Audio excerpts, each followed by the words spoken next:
All right, welcome everybody. So this is actually my second video, but my first one speaking. I created a video that I'll be releasing today or early tomorrow. And that video was how I make a very delicious and healthy option to a banana oat muffin. The muffin had a lot of really great natural ingredients, and I'm a butter girl. Like, I love butter. I love cooking. I love what cooking does, and I love the taste of things. So it was kind of hard for me at first to come up with something that I thought would live up to how I like to cook. But then I created this recipe. I tooled around with it for a little bit, and I finally came up with something that I enjoyed and that more than anything, was really, really healthy and it tastes amazing. So I hope that you guys check out that video. And so this time, what I'm wanting to make is my version of oat milk. There are hundreds of videos on how to make oat milk, which are all incredible. They really are. I kind of took different things from different videos that I saw, and this is my second time making me and my husband some oat milk, and I hope you like it. So here goes. So what I like to do first, I like to put my ice into my blender first, and I let that sit for maybe 10 or 15 minutes. And the reason why I do that is because the recipe to make homemade oat milk calls for at least 4 cups of water. Well, this is the equivalent to about 3 or 4 cups of water with my ice. But the reason why I do this is to make sure that the water actually starts to um, that the ice starts to melt so that my milk mixture will be colder.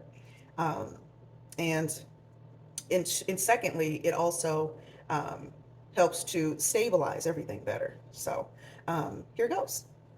So firstly, what I do is I add my ingredients, and here are my ingredients.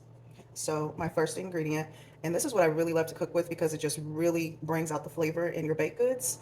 Um, everyone's different. Everyone likes different types of vanilla, but my one of my favorite is a Mexican vanilla, and I actually got this from Mexico, from Cabo San Lucas, Mexico, when we went there on a trip, on a cruise, first cruise, and it was awesome. So there's my vanilla. Move my, here we go. That's a better view. There's my vanilla. I'm not promoting anything or endorsing anything. This is just what I like to use. That's all. So I always make sure that my couple of the different sweeteners that I like to use is maple syrup and dates. Dates are really, really good for you. They're good in antioxidants. They're high in antioxidants. Really high in vitamins A, E, D, and I think K also. But here are some dates. So I use about 4 or 5 dates. And these have been pitted and they have been cleaned. I use a maple syrup. This is 100% maple syrup. People use different versions of maple syrup, but I like to use 100% because you don't get all of the fillers. You just get the natural maple and the natural taste of the maple, which is what we're actually going for. Here's our oats. I use about one to 1.5 cups of old-fashioned oats. I use a little bit of olive oil, and olive oil just keeps everything smooth because what I learned is that in making oat milk, if you don't have enough stabilizer, and stabilizers to make sure that everything's incorporated well, the actual pulp, if you will settle at the bottom, and you'll get a really thin, watery, milky texture at the top.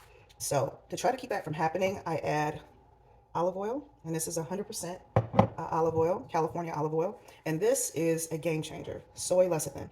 Some people use the powder form lecithin. That's not soy. Some people may have soy intolerances, but I like to use the soy lecithin. And you don't need much, but it is an excellent stabilizer to make sure that everything stays incorporated and nothing, separates and settles at the bottom. So soy lecithin. A little bit of cinnamon because I like not a sweet oat milk, but I like oat milk with a little bit of flavor, a little bit of pizzazz to it. So that's why I also include a half a teaspoon of cinnamon. And the last is salt. Now, everybody's different, and based on your health journey or your health needs, I understand why you wouldn't want to incorporate salt, but I think salt helps to balance food.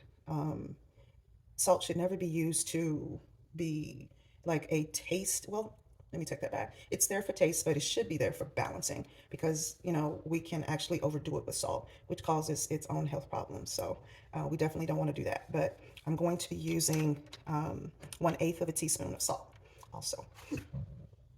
So let's get started. All right, so what I like to put in first, I put in my dates. So my 4 to 5 dates. And then I add my Mexican vanilla. Actually, let's do this. So I put a half a teaspoon of my Mexican vanilla. That's half a teaspoon. And let's add our vanilla. Oop, don't spill. I spilled some, y'all. Oh well, it happens. I'm gonna get something to cut that off.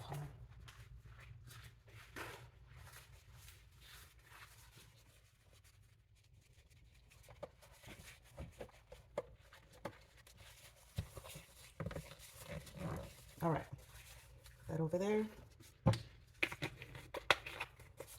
Vanilla. And now for our maple syrup. So with my maple syrup, I usually use about a full tablespoon of that.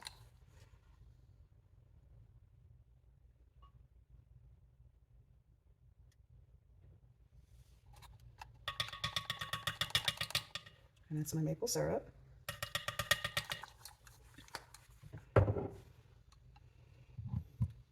My soy lecithin.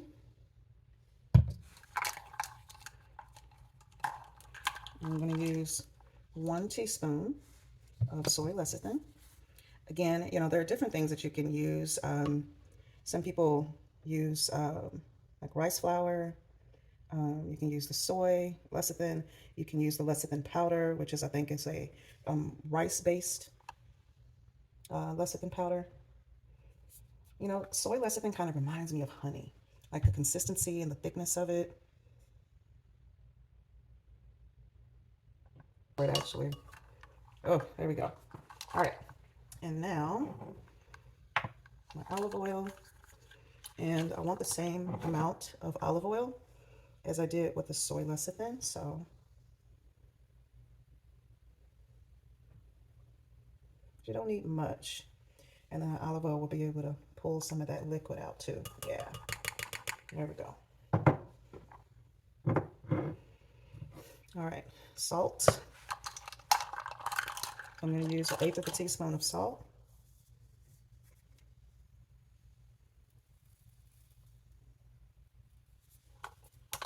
I think I spilled most of that onto the counter, so let's put a little bit more. Okay.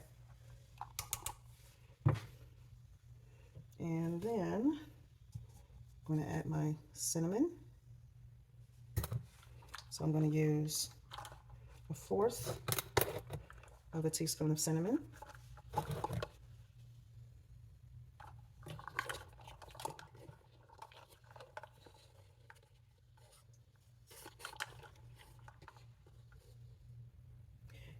It took me a long time to realize that you can just stick your measurement into the container and then actually pour it onto it and then gently slide it out. So that way it pulls out a clean measurement up against the inside face of the container. Don't laugh at me, y'all. There's my cinnamon. And now the piece de resistance. Now I'm going to be adding my oats. This is my oats. Think about another reason as to why I actually have my ice in my blender is to keep the blender very, very cold. Because what tends to happen when you're making oat milk is that everything starts to get gummy because the metal blades start to get really hot. So that's kind of my trick as to how I keep the blades from getting hot and my milk from being gummy. So here goes. So here's our oats. All right. And now, and I forgot one ingredient, I forgot my water. So along with my ice, and this is maybe 2 or 3 cups of ice, I'm actually still going to add a little bit of water to this.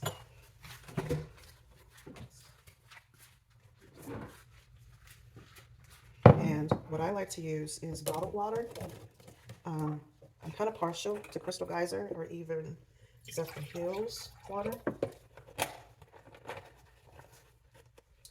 It's one of the better waters I've noticed. Now, everybody has a debate as to just how good or how pure water really is. And, you know, everybody has different, preferences and all of that. But my two go-tos is probably these two waters. So I'm also going to add roughly about a cup, an even cup of water, cold water. Very important that your water is very, very cold. That is a really cold water. So add that along with it.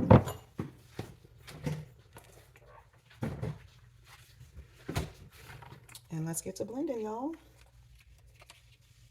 So we're gonna put a top on it. See, can you see it? There we go. And let's get to blending. And before I start, so I usually want to blend it for like maybe 2 or 3 minutes. That way it breaks up everything evenly and you don't have chunks of ice or chunks of the date in there. The oat is going to break down in the water mixture. So just be very careful with over blending, especially if you are not including the ice into your mixture. All right, here goes. So I'm going to leave this on for like 2.5 to 3 minutes and I'll be back.